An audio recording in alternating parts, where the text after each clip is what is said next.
한국교회는 전 세계가 놀랄 만큼 크게 부흥된 그런 역사가 있습니다.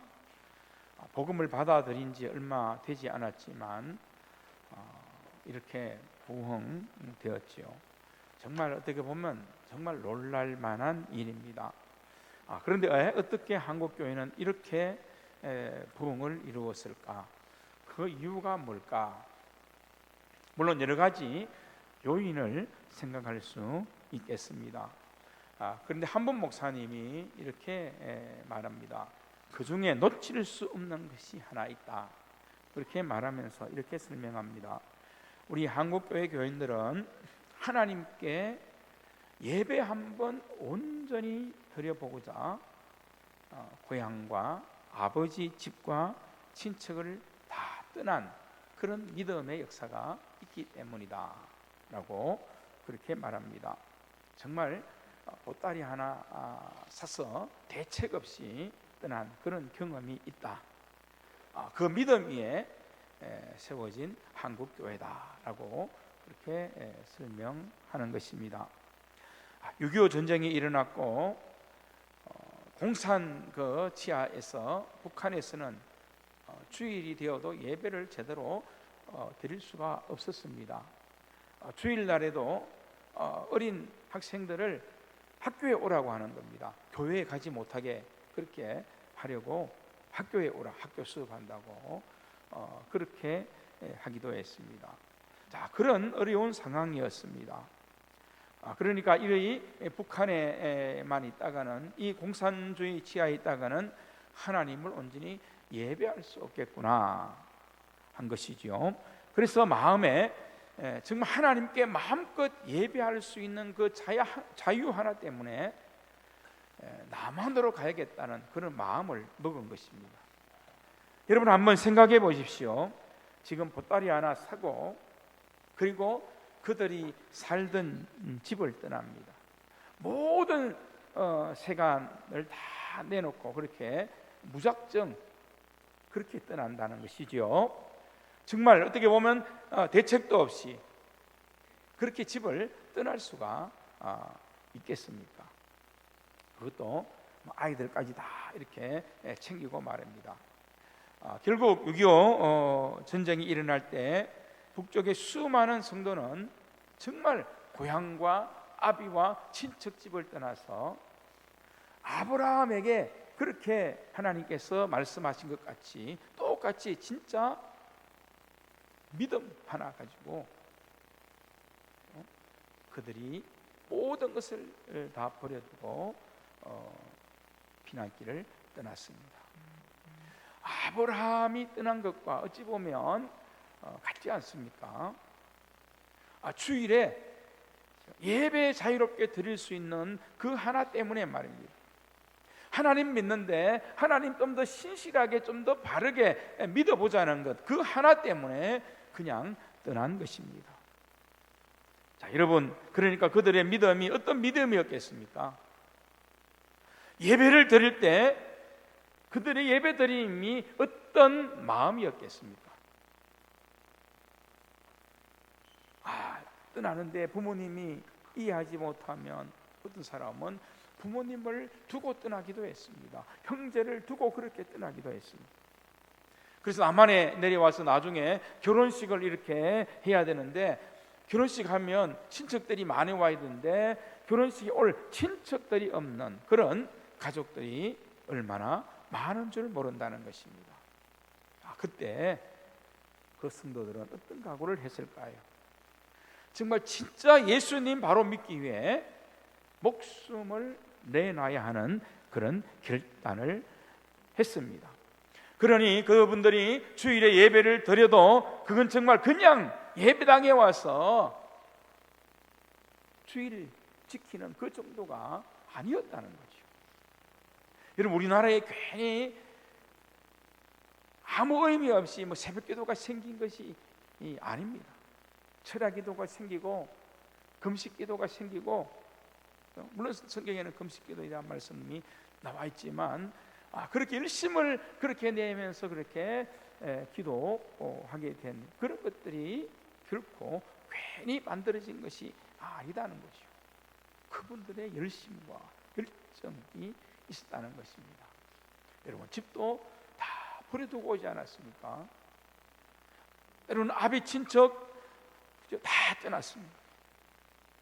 정말 보따리 몇 개 짊어지고, 그리고 식구들을 손잡고 낯선 곳으로 온 것입니다.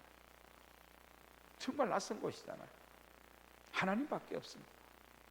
바라볼 뿐이, 믿을 뿐이. 그분들이 그렇게 와서 믿음을 지켰다는 것입니다. 간증을 들어보면요, 어떤 분은 내려오다가 폭탄이 그 피난처에 떨어져 가지고 가족들이 또 형제들이 그렇게 죽은 그런 분들도 많이 있습니다. 여러분, 바로 이런 믿음이 지금의 한국교회를 세웠다 하는 것이죠. 자, 그런 교인들이 뭐 이렇게 통계를 내서 비율로 어느 정도인가 통계를 내긴 어렵지만, 서울 영락교회라든지 충영교회를 비롯해서 이 한국교회의 대표적인 교회들은 다 그렇게 피난민들이 이런 믿음과 결단으로 세웠던 그런 교회들입니다. 그러니까 그 뿌리가 바로 거기에 있다는 것이죠. 정말 그들은 그렇게 예수님을 찾았습니다. 그렇게 예배를 드렸습니다. 그렇게 기도했습니다. 그 어떤 것보다 하나님께 예배 드리기 위해 하나님을 믿는 그 믿음 하나의 인생 전체를 걸었습니다. 사랑하는 성도 여러분, 오늘 우리가 하나님을 믿는다 할 때, 이 믿음, 정말 우리가 하나님 믿는다 할 때 이 믿음 가져야 됩니다. 지난주에도 왕의 나라 명령, 아브라함을 통해서 떠나라, 그리고 복의 근원이 되라, 순종하며 믿음으로 가야 한다는 그 말씀을 드렸습니다. 정말로 아브라함의 그 인생의 주어가, 삶의 주어가 완전히 하나님으로 바뀌었습니다. 하지만 아브라함도 연약한 우리와 같은 인간이라는 것을 성경을 통해서 우리가 보게 됩니다. 아브라함은 가나안으로 가는 도중에 오늘 말씀에 있듯이 이 하란에서 그냥 머물게 되는 것을 볼 수 있습니다. 갈대아 우르에서 하란까지는 굉장히 평탄하고 좋은 길입니다. 반면에 하란에서 가나안까지는 광야를 통과해야 되는 그런 힘든 길이기도 했습니다. 그러니까 조금 주춤하는 그런 마음이 인간인지라 들 수도 있었겠죠. 그리고 이 아버지, 우상 장사했던 아버지 데라 모시고 같이 왔고, 그리고 조카로 또 그렇게 함께 데려오지 않았습니다. 많은 부분에서 온전히 하나님께 나아가기에 그런 장애물들이 여전히 그에게 있었던 그러한 모습들을 보게 됩니다. 그래서 아브라함이 정말 믿음으로 온전히 순종하며 발걸음을 옮겨가야 되는데 그 믿음의 발걸음을 옮길 수 없었습니다. 이 하란에서 15년을 머물게 됐다는 거죠. 거기서 하나님이 원하는 뜻이 결코 아니었다는 것을 알 수 있습니다. 짧은 시간이 아니지 않습니까? 그동안 하나님은 인내하며 기다려야 했던 것입니다. 어떻게 보면 결국 이 15년은 아브라함의 생애에 엄청나게 어떤 영적인 손실의 시간이다 할 수 있는 거죠. 그런데 어떻게 보면 안타까운 것은 바로 많은 성도들이 하나님을 믿는다라고 말은 하지만 또 하나님에 대한 고백을 분명히 믿음으로 한다라고 주일에 모여서 우리가 고백을 하긴 하지만 많은 성도들의 삶의 자리가 이런 과정에 있는 성도들이 너무나 많다는 사실입니다. 온전히 하나님의 나라의 삶을 살아야 되는, 가나안의 삶을 살아야 되는 삶을 살아야 되는데 그렇지 못하다는 것입니다. 많은 성도들이 아직까지도 어정쩡한 상태에 하란과 같은 하나님께서 말씀하신 그런 곳이 아닌 하나님께 세상에 어중간한 그렇게 두 발을 양발을 걸쳐놓은 그런 상태에서 많은 성도들이 신앙생활을 하고 있다는 것이지요. 여러분, 아브라함이 이 하란에 사는 동안 아마 잘 살아보려고 애를 많이 쓸 것입니다. 형편과 사정이 성경에는 자세히 기록되지 않았지만 행복하게 살고 싶었을 것입니다. 아마 이 15년 동안 이 하란에서 나름대로 열심히 살았을 것입니다. 그런데 이것은요, 하나님 편에서 볼 때는 헛송 세월인 거죠. 헛된 세월을 보내고 만 것입니다. 그리고 하나님께서는 한참 동안 아브라함에게 말씀하지 않으셨습니다. 아브라함이 완전한 순종이 되지 않았기 때문에, 그러니까 하나님께서 더 이상 그 아브라함에게 역사를 하지 못했던 것이지요. 계속 시간만 가는 것 뿐이었다는 사실입니다. 여러분, 오늘 이 모습이 오늘 우리의 그런 영적인 또 우리의 신앙의 모습이지는 않는지요. 그래서 내 힘으로, 내 의지로, 그래서 몸부림치며 살고 잘 살아보고 그리고 애도 쓰고, 그런데 여전히 힘들고 어렵습니다. 마음에는 참 하나님의 나라를 소유한 그 기쁨도 없습니다. 구원받은 사람의 그 은혜, 정말 하나님의 사람다운 그 증거, 그렇게 없이 믿고 있습니다. 아직까지도 우리가 그렇게만 믿고 있다면, 그러면 분명히 우리가 한번 짚어봐야 하는 거지요. 내가 떠나야 할 곳에서 떠나지 못한 것이 있는가? 여러분, 분명하게 자신을 하나님 앞에서, 말씀 앞에서 돌아봐야 합니다. 그래서 오늘 이 5절 말씀이 그래서 아주 중요합니다. 5절 말씀. 자, 5절 말씀을 한번 같이, 오늘 5절 말씀을 한번 같이 읽도록 하겠습니다. 시작. 아브라함이 그의 아내 사레와 조카 롯과 하란에서 모든 소유와 얻은 사람들을 이끌고 가나안 땅으로 가려고 떠나서 마침내 가나안 땅에 들어갔더라. 가나안 땅에 들어갔더라. 15년 어정쩡한 그 신앙생활의 방황을 끝냈다는 것입니다. 그리고 가나안 땅에 들어갑니다. 그래서 오늘 본문에서 이 마침내라는 단어가 정말 중요합니다. 마침내.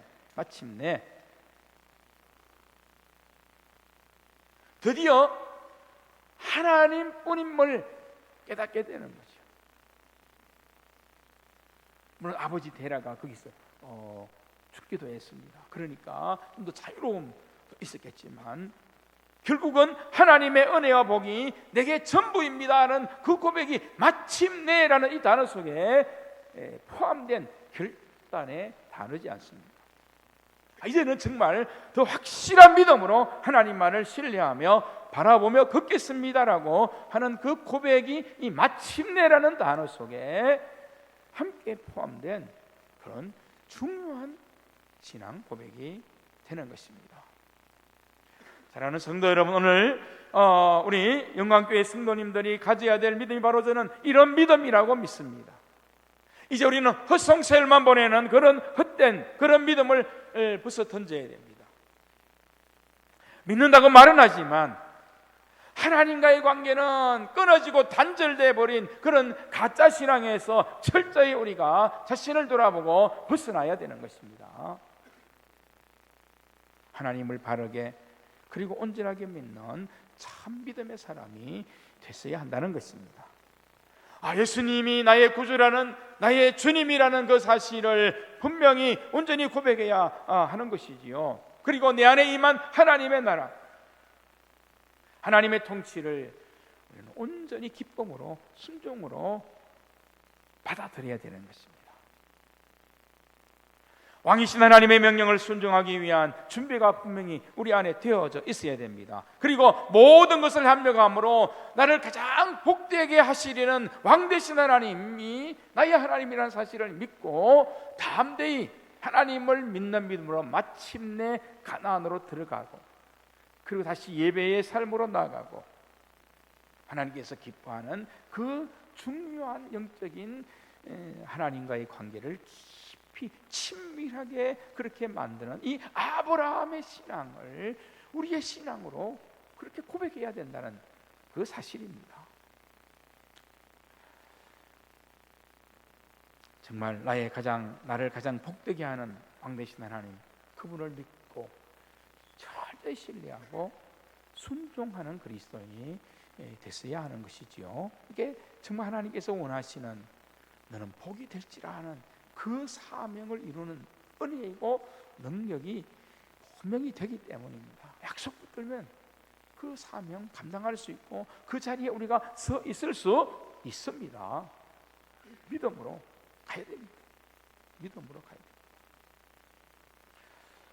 유명한 타임지가 많은 선교사들이 계시지만 그 가운데 이 스탠리 존스라는 이 선교사님을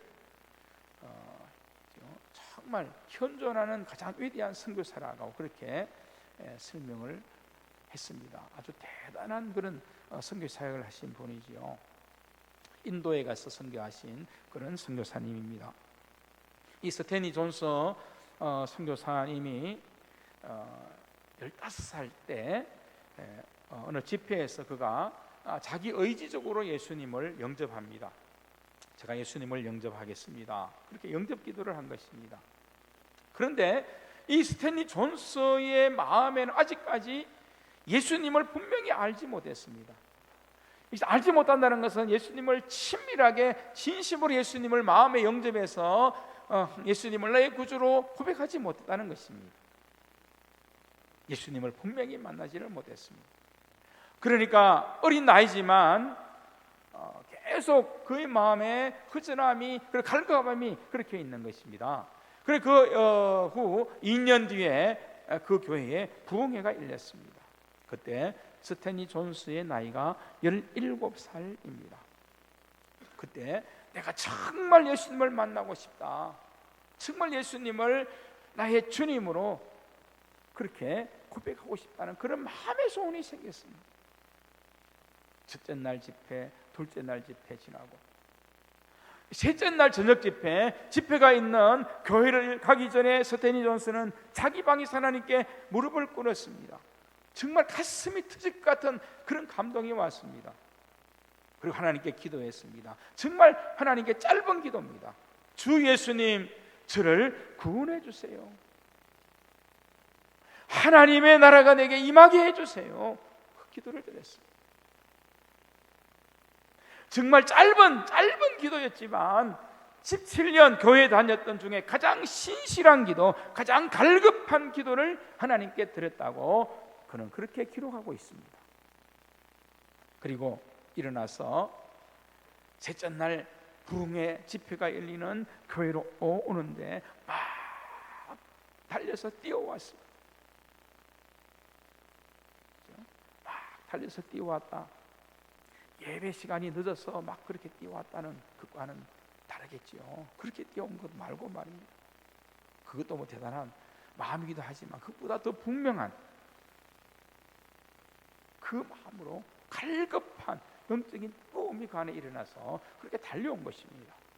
그리고 예배당 문을 들어서는데 그는 제일 앞자리에 앉았습니다. 지금까지 그는 교회 와서 예배 드릴 때 한 번도 앞자리에 나와서 앉은 적이 없었습니다. 그런데 그날은 자기도 모르게 맨 앞자리에 나왔습니다. 앞자리가 은혜 받는 자리, 갈망의 자리.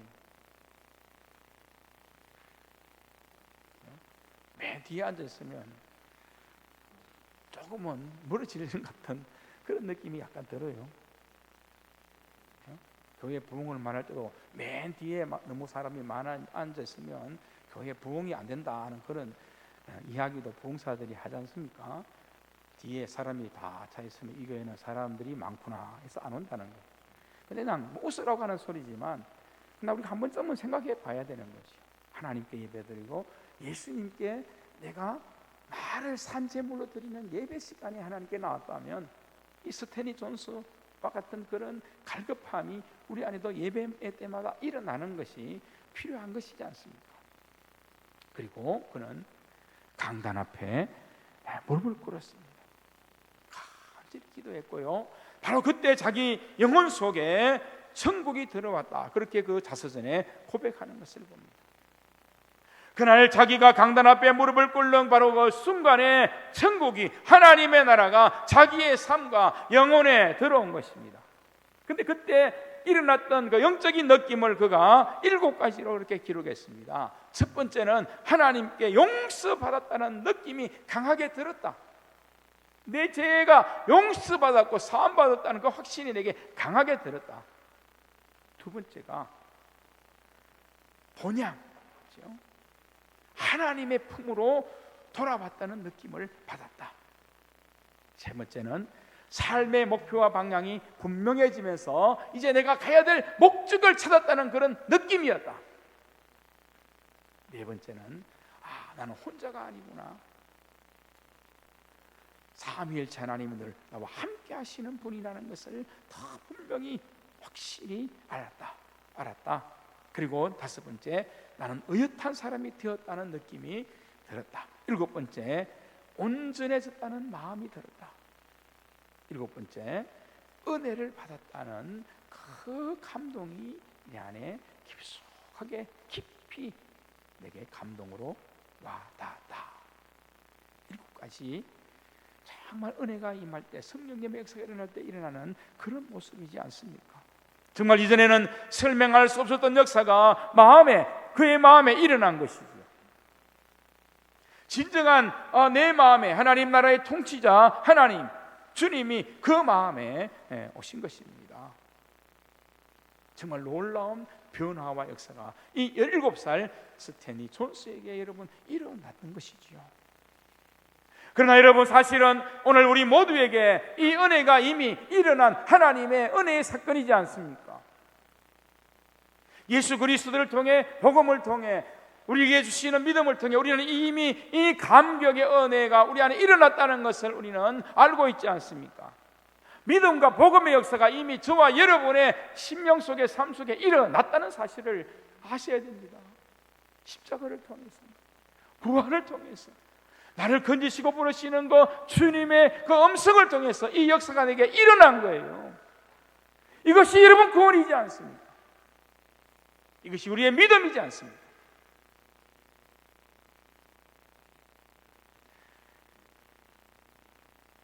이 스탠드 존스는 그 17살 때 큰 믿음으로 반응한 것입니다.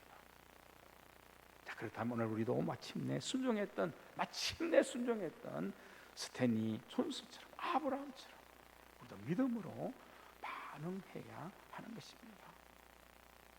여러분은 주일마다 교회로 오시고 있지만 언제 한번 진짜 여러분의 마음 중심이 예수님께로 갈 수 있을까요?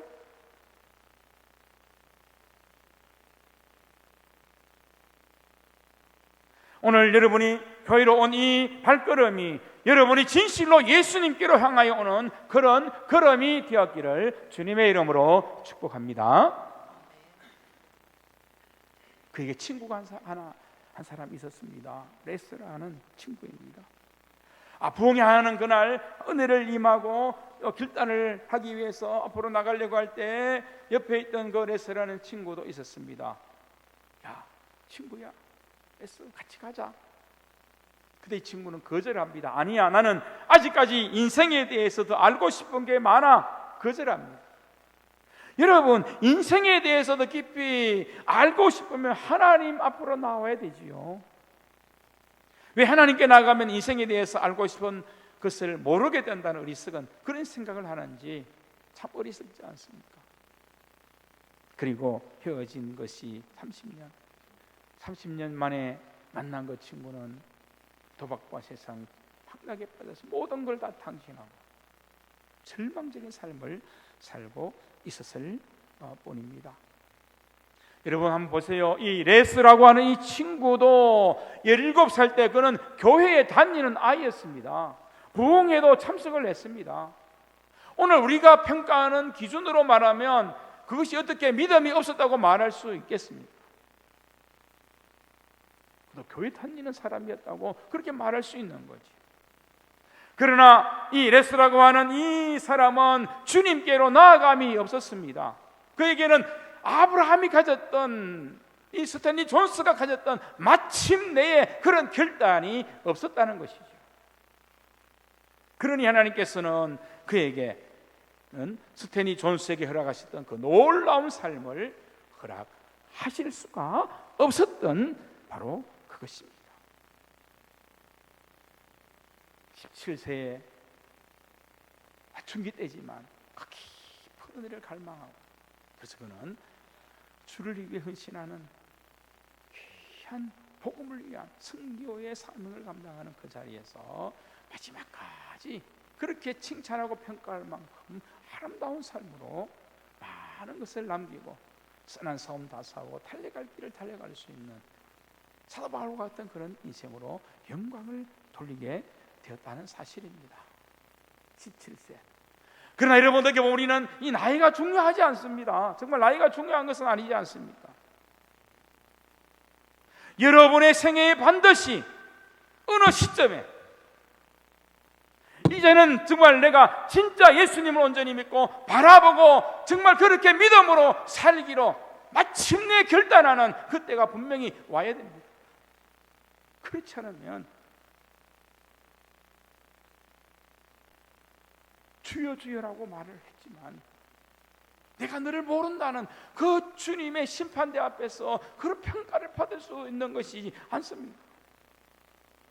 그러므로 여러분 정말 이런 믿음의 결단이 분명히 있어야 되는 그 시점이 오늘 우리에게 필요하다는 거지요. 진짜 내게 하나님의 나라가 임해야 됩니다. 우리가 교회에 오는 이유는